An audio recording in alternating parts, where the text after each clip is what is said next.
हो आप सभी।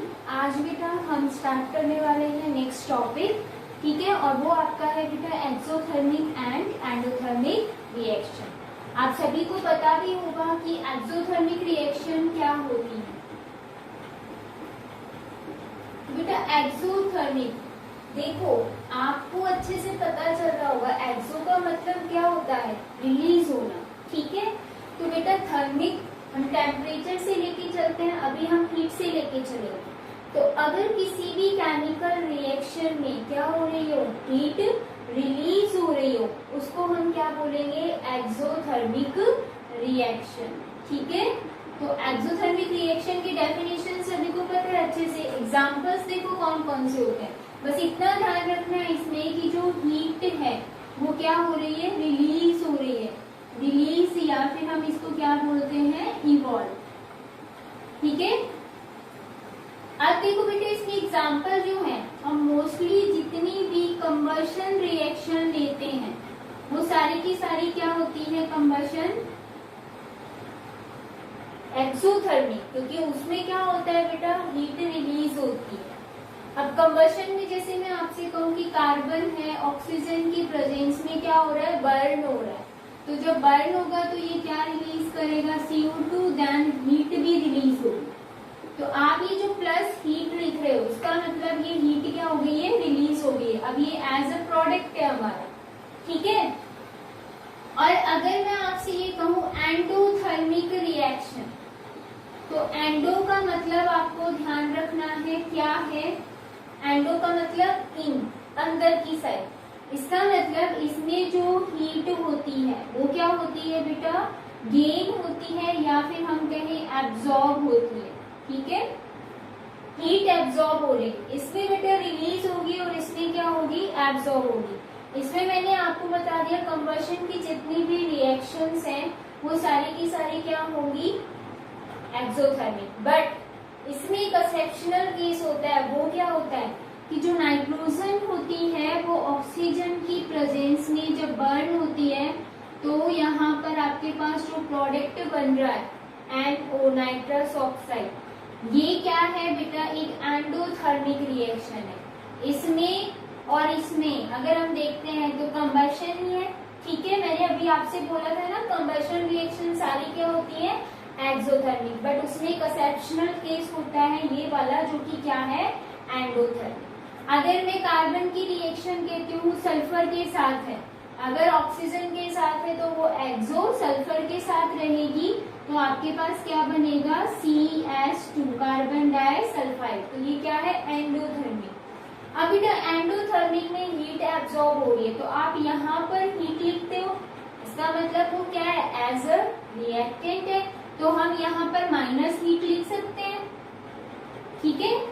या तो आप यहाँ माइनस हीट लिख दो या फिर आप यहाँ प्लस हीट लिख दो, कोई प्रॉब्लम नहीं। क्लियर, ये चीज ध्यान रखनी है आपको। तो एक्सो और एंडोथर्मिक जो रिएक्शंस है उसमें आपको ध्यान रखना है, हीट रिलीज हो रही है या एब्जॉर्ब हो रही है। अब इन्हीं रिएक्शन में बेटा हम बात करेंगे किसकी, डेल्टा H। ये क्या है, एंथैल्पी चेंज है, ठीक है। आप देखो क्योंकि एंथैल्पी चेंज है, इसका सेकंड नेम क्या होता है, हीट कंटेंट, और हम यहाँ पर किसकी बात कर रहे हैं, हीट की बात कर रहे हैं, ठीक है।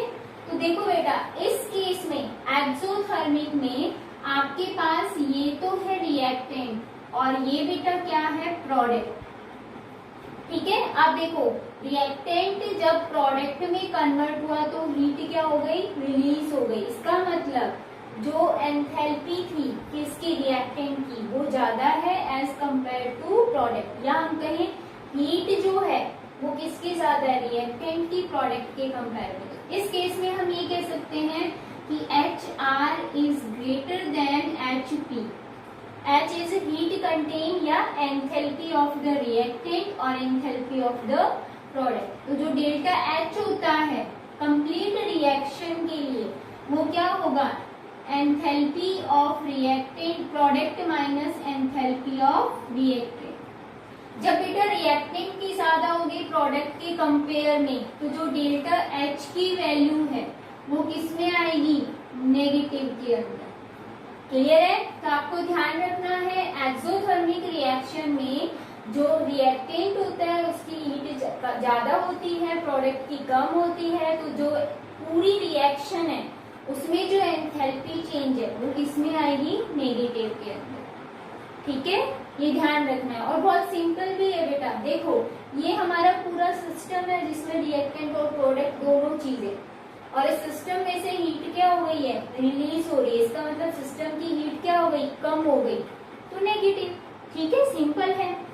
अब इसकी बात करें हम, तो इसमें बेटा हीट क्या हो रही है, एब्सॉर्ब हो रही है। तो जब एब्सॉर्ब होगी तो देखो रिएक्टेंट जो होगा, ये हमारे पास रिएक्टेंट है और ये प्रोडक्ट है ना। तो इस केस में क्या होगा कि जो प्रोडक्ट की एंथैल्पी है वो रिएक्टेंट के कंपेयर में क्या है, ज्यादा है। और हमें पता है delta H is equal to क्या होता है, HP माइनस HR। ये ज्यादा है तो बेटा डेल्टा एच किस में आएगा, पॉजिटिव के अंदर। और बहुत सिंपल सा भी है, इसमें हीट एब्जॉर्ब हो रही है, पूरे सिस्टम में हीट क्या हो रही है, बढ़ रही है, एब्जॉर्ब हो रही है, तो इंक्रीज होना, दैट मीन्स किस में आएगी, पॉजिटिव के अंदर। ठीक है, ये चीज आपको ध्यान रखनी है, मिस्टेक नहीं करनी है। एक्सो का मतलब होता है रिलीज होना, एंडो का मतलब होता है एब्जॉर्ब होना। इसमें रिलीज हो रही है तो डेल्टा एच नेगेटिव में, इसमें एब्जॉर्ब हो रही है तो डेल्टा एच पॉजिटिव में। क्लियर है। अब हम नेक्स्ट डिस्कस करते हैं कि जो एंथैल्पी ऑफ रिएक्शन, क्योंकि हम यहाँ पर देख रहे हैं ना heat of reaction delta H कभी पॉजिटिव आ रही है कभी नेगेटिव आ रही है। तो बहुत सारी केमिकल रिएक्शंस होती हैं, उनकी कुछ ना कुछ हीट होगी। तो हम डिस्कस करेंगे एंथैल्पी ऑफ रिएक्शन, या हम क्या बोल सकते हैं, हीट कंटेंट ऑफ रिएक्शन, या हीट ऑफ रिएक्शन भी बोल सकते हो आप। तो नेक्स्ट जो हमारे पास है एंथैल्पी ऑफ रिएक्शन, इसका मतलब है क्या बेटा, ड्यूरिंग केमिकल रिएक्शन एंथैल्पी क्या होती है, चेंज होती है, उसी को हम क्या बोलेंगे, एंथैल्पी ऑफ रिएक्शन। ठीक है, और डिफरेंट टाइप्स देखेंगे हम, क्योंकि केमिकल रिएक्शंस बहुत डिफरेंट टाइप्स की होती है। तो एंथैल्पी ऑफ रिएक्शन आपको पता होना चाहिए क्या होती है। तो इसमें हम लिखेंगे heat change during chemical reaction, उसी को आप क्या बोलोगे बेटा, एंथैल्पी ऑफ रिएक्शन। जो ये हीट चेंज हो रही है वही क्या है, enthalpy of reaction. Heat change का मतलब हीट एब्जॉर्ब भी हो सकती है और इवॉल्व भी हो सकती है, रिलीज भी हो सकती है। ठीक है, तो हम 1 बाय 1 डिस्कस करेंगे कि किसमें इवॉल्व हो रही है, किसमें एब्जॉर्ब हो रही है, सारी चीज। तो फर्स्ट हम टाइप देख लेते हैं कि केमिकल रिएक्शन कौन सी।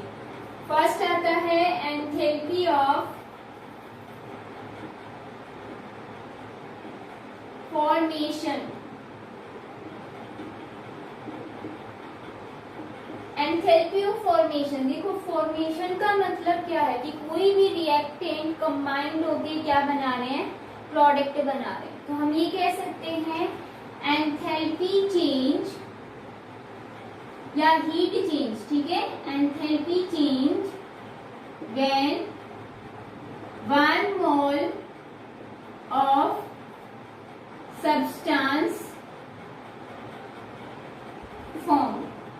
ठीक है, कोई भी सब्सटेंस की फॉर्मेशन हो रही है तब उसकी जो एंथैल्पी चेंज होगी वो क्या होगी बेटा, एंथैल्पी ऑफ फॉर्मेशन। ठीक है, जैसे मैंने बोला कि कार्बन है वो क्या कर रहा है, ऑक्सीजन के साथ रिएक्ट करके क्या बना रहा है, CO2। तो देखो ऑक्सीजन दिख गया, इसका मतलब ये क्या है, कंबशन है। और कंबशन में हमेशा डेल्टा एच क्या होगा, नेगेटिव के अंदर, क्योंकि कंबशन में हीट क्या होती है, रिलीज होती है। अब ये नहीं कह सकते कि फॉर्मेशन में हमेशा एंथैल्पी जो है वो नेगेटिव में ही आएगी। ठीक है, नहीं तो बेटा हम यहाँ लिख सकते थे कि जो हीट जो है या एंथैल्पी जो है वो क्या हो रही है, इवॉल्व हो रही है। ठीक है, तो यहाँ पर आप हीट की टर्म ले रहे हो, ये ध्यान रखना। अगर मैंने आपसे बोल दिया कार्बन प्लस H2 क्या हो रहा है, CH2, तो बेटा इसमें क्या हो रहा है, बॉन्ड की फॉर्मेशन हो रही है। और बॉन्ड की जब फॉर्मेशन होती है तो हमेशा एनर्जी क्या होती है, आपको भी पता है। ठीक है, लेकिन यहाँ पर फॉर्मेशन भी तो हो रही है, नया मॉलिक्यूल बन रहा है, तो डेल्टा एच किस में आएगा, पॉजिटिव के अंदर। तो नेगेटिव भी आ सकता सकता है, पॉजिटिव भी आ सकता है। बस इतना ध्यान रखना है, कंबशन अगर होता है तो हमेशा क्या होगा आपके पास, नेगेटिव डेल्टा एच। ठीक है, इसी से बेटा जो एंथैल्पी है सेकंड, वो क्या होती है, enthalpy of combustion. Enthalpy of combustion क्या है,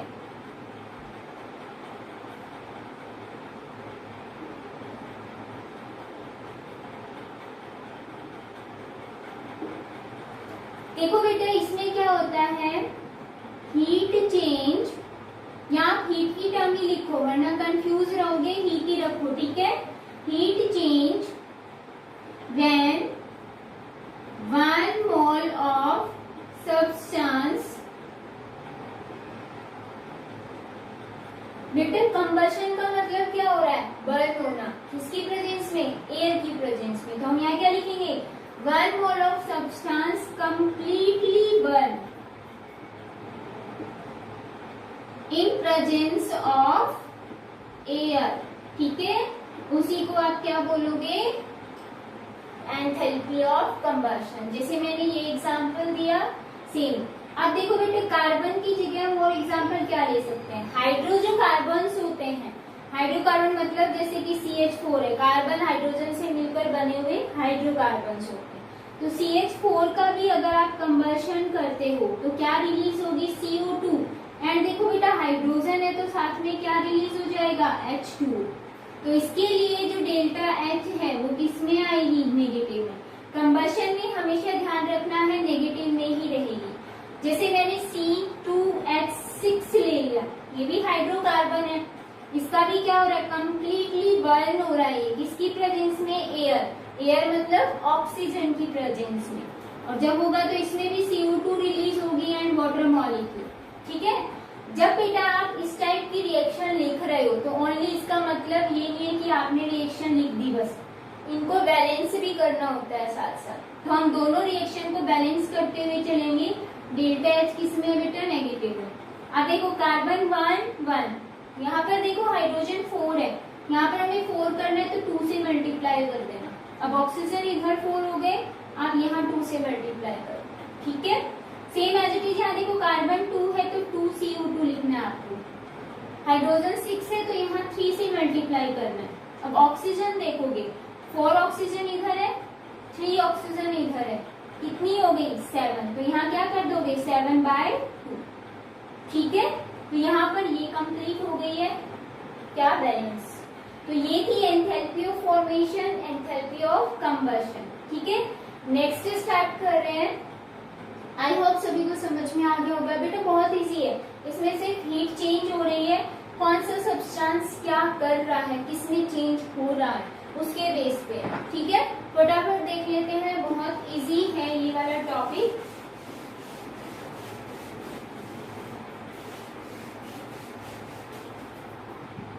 थर्ड देखते हैं हम, एंथैल्पी ऑफ न्यूट्रलाइजेशन।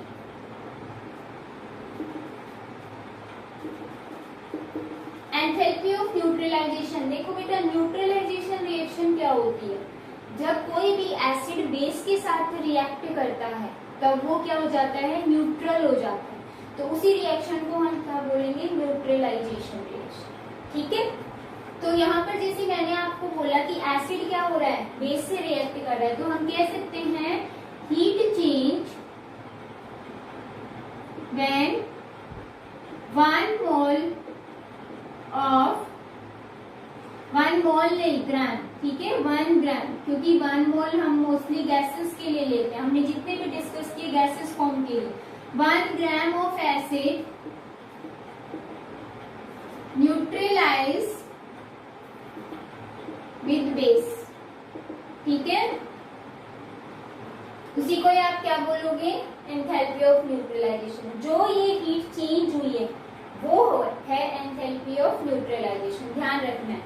एसिड जैसे कि HCl है, ठीक है, बेस NaOH। आपको अच्छे से पता है बेटा, किसी कोई भी जिसके पेट में पेन होना स्टार्ट होता है, इसका मतलब क्या, एसिड बन रहा है। और आपको पता भी है स्टमक की जो वॉल होती है वो HCl सिक्रेट करती है। ठीक है, अब वहां पर खाना नहीं है, ज्यादा अमाउंट में एसिड है, तो उस केस में क्या होता है, एसिडिटी होने लग जाती है। तो हम क्या करते हैं, इनो लेते हैं, वो क्या है बेस, उसमें बेस प्रेजेंट है NaOH, वो क्या कर देता है, इस एसिड को न्यूट्रलाइज करता है। तो क्या बनेगा बेटा, देखो NaCN, ये होता है सॉल्ट, ठीक है, जो कि न्यूट्रल हो गया, और साथ में क्या रिलीज हो जाता है, वाटर मॉलिक्यूल। जब बेटा न्यूट्रलाइजेशन जो रिएक्शन होती है उसमें हमेशा क्या होती है, हीट रिलीज होती है। तो आपको पता है जब हीट रिलीज होगी तो डेल्टा H किस में आएगा, नेगेटिव के अंदर, ठीक है। तो न्यूट्रलाइजेशन के लिए एंथैल्पी ध्यान रखनी है। अगर ये याद नहीं रहता है आपको कि इवॉल्व हो रही है या एब्जॉर्ब हो रही है, तो आप चेंज लिख देना खाली। और अगर आपको एक्यूरेट याद है कि बेटा क्या हो रही है, रिलीज हो रही है एनर्जी, रिलीज हो रही है, तो आप यहाँ पर हीट इवॉल्व भी लिख सकते हो। लेकिन अगर आपको याद नहीं है तो सीधा ऑप्शन ये आप चेंज लिखो, क्योंकि हीट चेंज हो रही है, ठीक है। तो ये था हीट ऑफ न्यूट्रलाइजेशन। फोर्थ हम देखते हैं एंथैल्पी ऑफ, आप एंथैल्पी ऑफ न्यूट्रलाइजेशन बोल सकते हो हीट ऑफ न्यूट्रलाइजेशन, क्योंकि एंथैल्पी क्या है, एंथैल्पी ऑफ एटमाइजेशन। एटमाइजेशन का मतलब क्या होता है बेटा, कोई भी मॉलिक्यूल इसमें ब्रेक डाउन हो रहा है, एटम्स में सेपरेट आउट हो रहा है, ठीक है, डिसोशिएट हो रहा है, उसको हम क्या बोलेंगे, एटमाइजेशन। तो हम यहाँ पर ये कहते हैं heat change when 1 mole of substance या मॉलिक्यूल, अभी आप मॉलिक्यूल लिख दो, ठीक है, 1 मोल ऑफ मॉलिक्यूल भी लिख सकते हो, सब्सटेंस भी लिख सकते हो। 1 mole of molecule dissociate into gaseous atoms, ठीक है, उसी को आप क्या बोलोगे, एंथैल्पी ऑफ एटमाइजेशन। जैसे मैंने बोला H2 है, फर्स्ट मैंने एग्जांपल लिया, H2 क्या हो रहा है, हाइड्रोजन एटम्स के अंदर कन्वर्ट हो रहा है। तो H2 में देखो बेटा ऐसे बॉन्ड था, इस बॉन्ड को हमें क्या करना है, ब्रेक करना है। और जब बॉन्ड ब्रेक करते हैं तो एनर्जी क्या होती है, एब्जॉर्ब होती है, क्योंकि एनर्जी जब हम इसको देंगे, जब ये सिस्टम एब्जॉर्ब करेगा, ये मॉलिक्यूल एब्जॉर्ब करेगा, तभी बॉन्ड क्या होगा बेटा, ब्रेक होगा। और जब एनर्जी एब्जॉर्ब होती है तो डेल्टा H क्या है, पॉजिटिव के अंदर। ये चीज आपको ध्यान रखनी है। एटमाइजेशन में पॉजिटिव आएगा, न्यूट्रलाइजेशन में नेगेटिव आएगा, ठीक है, जैसे कंबशन में हमेशा नेगेटिव आता है, सेम ये चीज आपको ध्यान रखनी है, ठीक है। एटमाइजेशन में गैसियस एटम्स बन गए हैं 2, और ये सेपरेट आउट कब होंगे, जब हम इसको हीट देंगे, ये हीट को क्या करेगा, एब्सॉर्ब करेगा, तभी ये बॉन्ड ब्रेक होगा, क्लियर है। ऐसे ही आपको और एग्जांपल्स लेने हो, जैसे कि लिथियम के 2 मॉलिक्यूल्स हैं, उनको हमें मॉलिक्यूल एक ही 2 एटम कंबाइंड हो चुके हैं, वो सेपरेट आउट हो जाएंगे, तो उसमें भी क्या होगा, डेल्टा H पॉजिटिव है, क्लियर है। तो ये था एंथैल्पी ऑफ एटमाइजेशन। बेटा ऐसे ही मैं आपसे एक बार डिस्कस कर लेती हूँ, अगर आपके पास आता है enthalpy of formation of ions या फिर आता है एंथैल्पी ऑफ आयोनाइजेशन, तो बहुत सिंपल है, देखो नेम से पता चल रहा होगा। एंथैल्पी ऑफ आयोनाइजेशन का मतलब क्या है,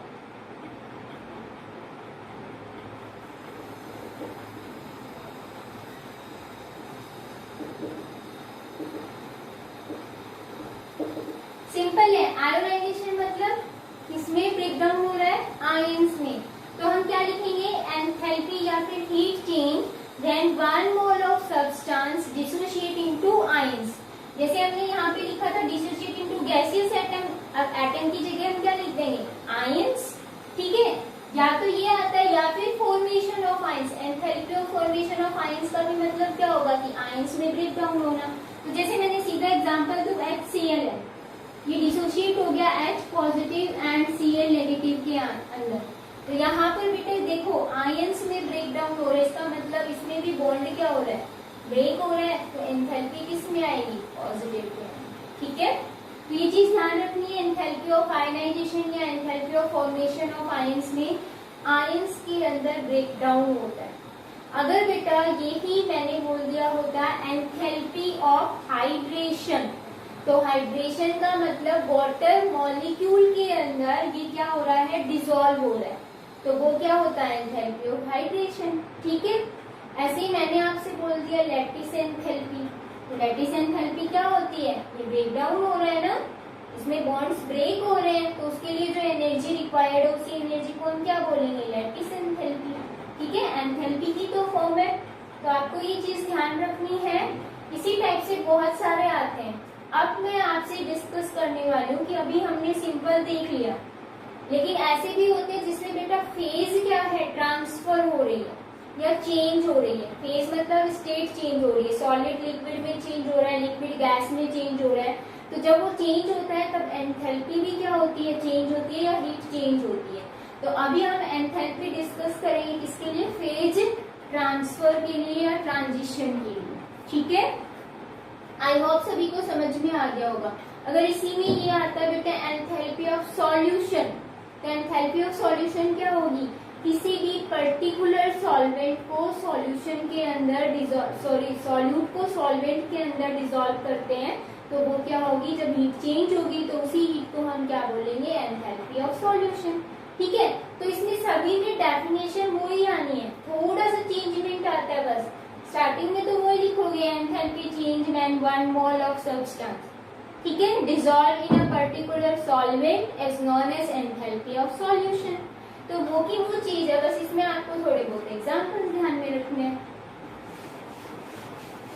नेक्स्ट हम डिस्कस करें फेज ट्रांसफर के लिए। उसमें बेटा आपको जो एंथैल्पी चेंज है पॉजिटिव और नेगेटिव टर्म्स की, वो आपको ध्यान रखनी है। अब देखो, ठीक है, जैसे मैंने आपको बोल दिया एंथैल्पी चेंज नहीं, एंथैल्पी ऑफ फ्यूजन। अब यहाँ पर बेटा हम एंथैल्पी डिस्कस कर रहे हैं जब फेज क्या हो रही है, चेंज हो रही है, स्टेट चेंज हो रही है। तो इसमें क्या होगा बेटा, आपको पता है फ्यूजन का मतलब क्या होता है, सॉलिड किस में चेंज हो रहा है, लिक्विड के अंदर। तो बेटा इसमें डेफिनेशन क्या लिखोगे आप ये लिखोगे heat change when 1 mole of solid या 1 ग्राम ऑफ, क्योंकि आप सॉलिड लेते हो तो 1 मोल तो लोगे नहीं, ग्राम में ही लोगे, तो 1 gram of solid change into liquid. ठीक है, तो इसमें आपको ध्यान रखना है हीट चेंज कब, जब सॉलिड किस में चेंज हो रहा है, लिक्विड के अंदर। मैं डायरेक्ट लिख रही हूँ, मैंने डेफिनेशन आपको एक्सप्लेन कर दी। जैसे मैंने बोला कि H2O है वो सॉलिड से किस में चेंज हो रहा है, लिक्विड के अंदर। तो बेटा सॉलिड से वो लिक्विड में कब चेंज होगा, जब आप उसको क्या करोगे, टेम्परेचर दोगे। इसका मतलब ये हीट क्या करेगा, एब्जॉर्ब करेगा। सिंपल सा है, आइस क्यूब है, आइस क्यूब को आप लिक्विड के अंदर चेंज कर रहे हो, ठीक है, तो उसको क्या करोगे, तो जल्दी आपको मेल्ट करना है तो आप टेम्परेचर दोगे या रूम टेम्परेचर पर रखोगे, फ्रीज में से निकाल के रखोगे तभी वो मेल्ट होगी। ठीक है, तो इसका मतलब उसने क्या किया, हीट को एब्जॉर्ब किया है। तो डेल्टा जो H है वो किसमें आएगा बेटा, पॉजिटिव के अंदर, ध्यान रखना है।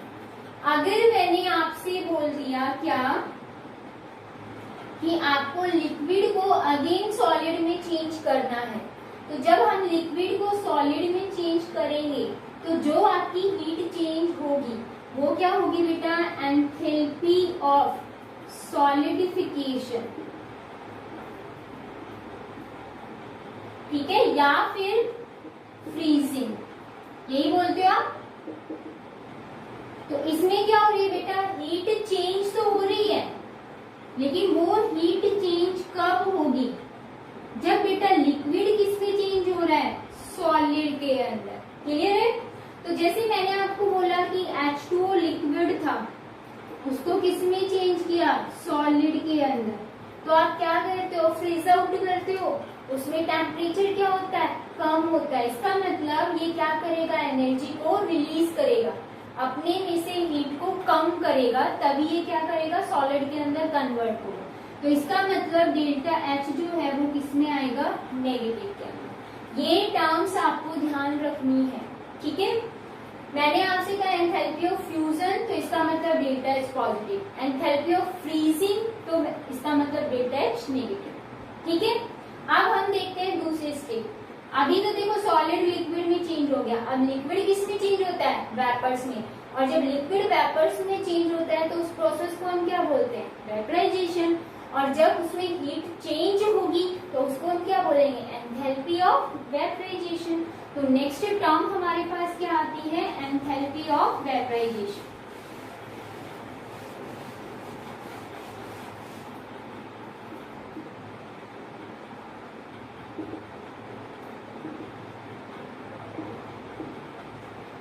एंथैल्पी ऑफ वेपराइजेशन में हीट चेंज होगी कब बेटा? जब लिक्विड किसमें चेंज होगा? वेपर्स के अंदर, या फिर हम कहें गैसियस स्टेट के अंदर।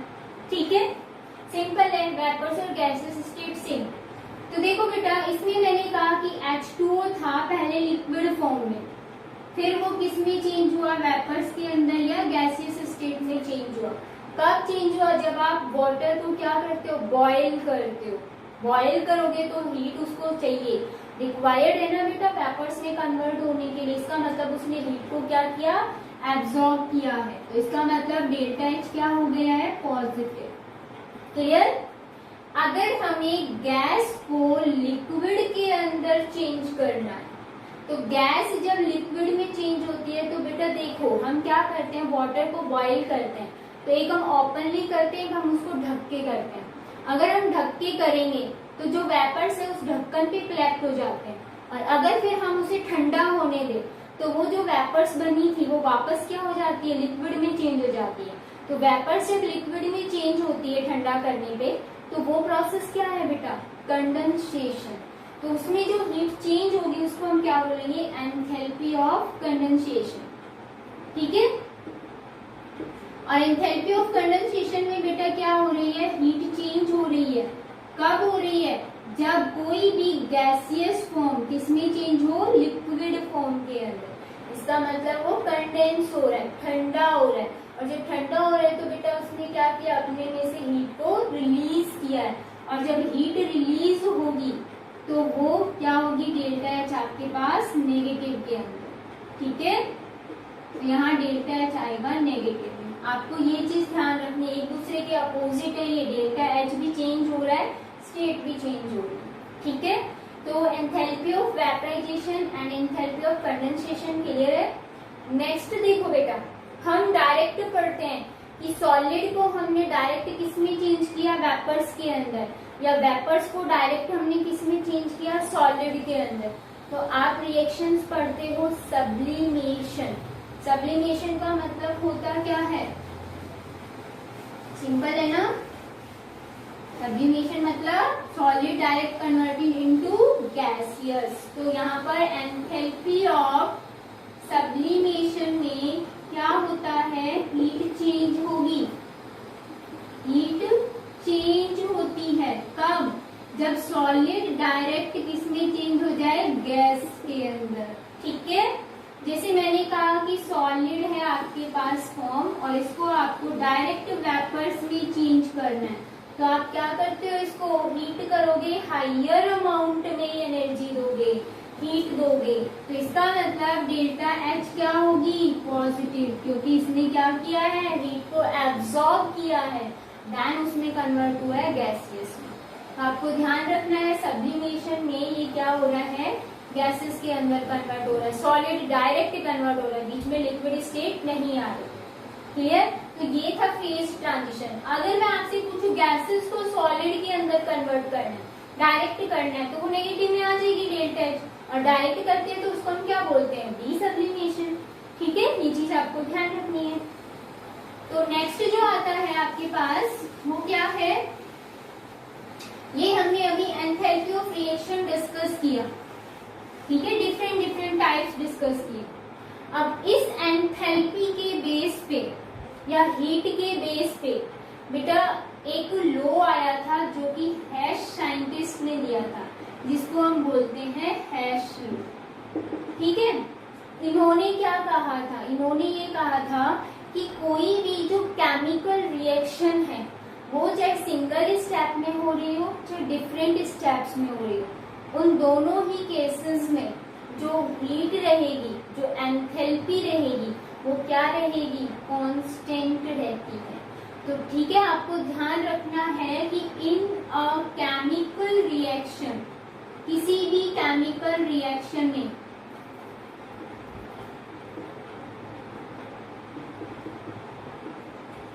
heat will be constant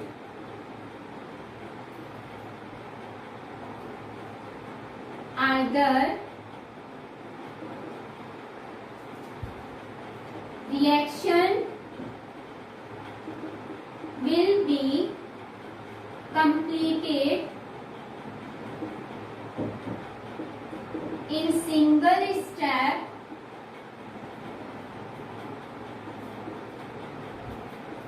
और डिफरेंट स्टेप्स,